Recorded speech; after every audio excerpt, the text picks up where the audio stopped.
কেমন আছো তুমি? এই তো ভালো আছি। তো হঠাৎ ডাকলে যে, আমার কথা মনে পড়লো কেমনে? কোনো দরকার আছে নাকি? না, এমনি। ভালো। তো হঠাৎ এক্স বয়ফ্রেন্ডকে স্মরণ করলেন? আসলে তোমাকে মিস করতেছিলাম তো, তাই। জানো, আমার বিয়ের 2 মাস পর আমার ডিভোর্স হয়ে যায়। আমার হাজবেন্ডের আগে থেকে একটা ওয়াইফ ছিল, যেটা সে আমাদের কাছ থেকে লুকিয়ে সে আমাকে বিয়ে করছে। তুমি আমাকে একটু মানসিকভাবে সাহায্য করবে?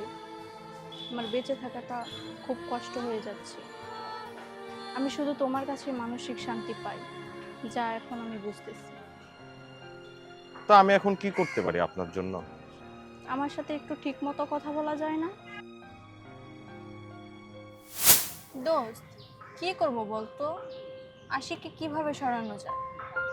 কি বলিস এসব? ছেলেটা তোকে কত ভালোবাসে। হ্যাঁ, জানিও আমাকে অনেক ভালোবাসে, কিন্তু দেখ দোস্ত, যে ছেলেটার সাথে বাবা আমার বিয়ে ঠিক করছে, ছেলেটার অনেক টাকা। ছেলেটার সাথে বিয়ে হলে আমার জীবনটা সুন্দরভাবে কেটে যাবে। আর এমন একটা অনিশ্চিত জীবন নিয়ে তো আমি থাকতে পারি না, তাই না? আমার তো সকালাত বলে কিছু আছে, ভবিষ্যৎ আছে না? এগুলো কি স্বার্থপরের মতো কাজ হয়ে যাচ্ছে না? ভালো থাকাটা তো আর স্বার্থপরতা হয় না, তাই না? দেখ, তোর লাইফ তোর যেটা ভালো মনে হয় সেটাই কর। আপু, তুমি ওকে একটু বুঝাও। ওকে ছাড়া আমি থাকতেই পারবো না। ওকে আমি অনেক ভালোবাসি। গত 4-5 দিন ধরে আমি ওকে ফোন দিচ্ছি, ও আমার কোনো ফোনই ধরছে না। আসলে ভাইয়া, আমার মনে হয় না ওরে বোঝানোটা দরকার আছে। কেন?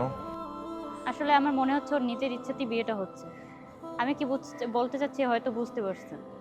এর বেশি আমি কিছু বলতে পারবো না। আসি ভাই, ভালো থাকবেন।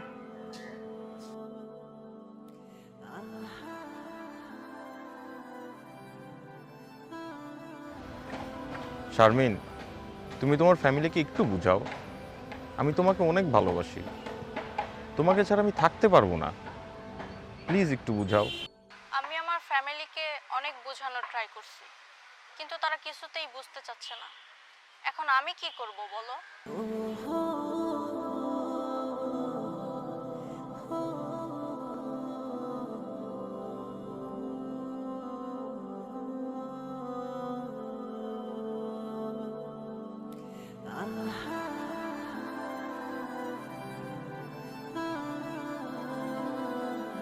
কথা, আপনার মতো লোভী মেয়ের সাথে এ কখনোই আমার ইচ্ছে নেই। এ শুধু আপনার কল্পনাতেই সম্ভব মনে হচ্ছে। এভাবে বললো না, আমার খুব কষ্ট হয়। কষ্ট হলে কি আর না হলে কি, তাতে আমার কি যায় আসে? আজ থেকে 8 মাস আগে আপনি বলেছিলেন আমাকে ছাড়া আপনি কাউকে বিয়ে করতে পারবেন না।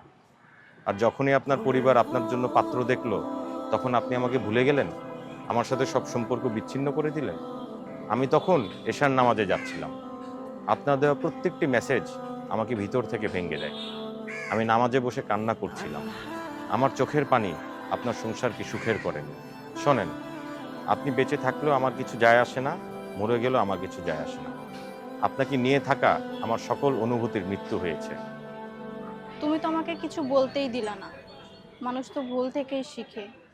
আর আমাকে দেখা করার কথা কখনো আর বলবেন না। সে আপনি ভালো থাকেন আর খারাপ থাকেন।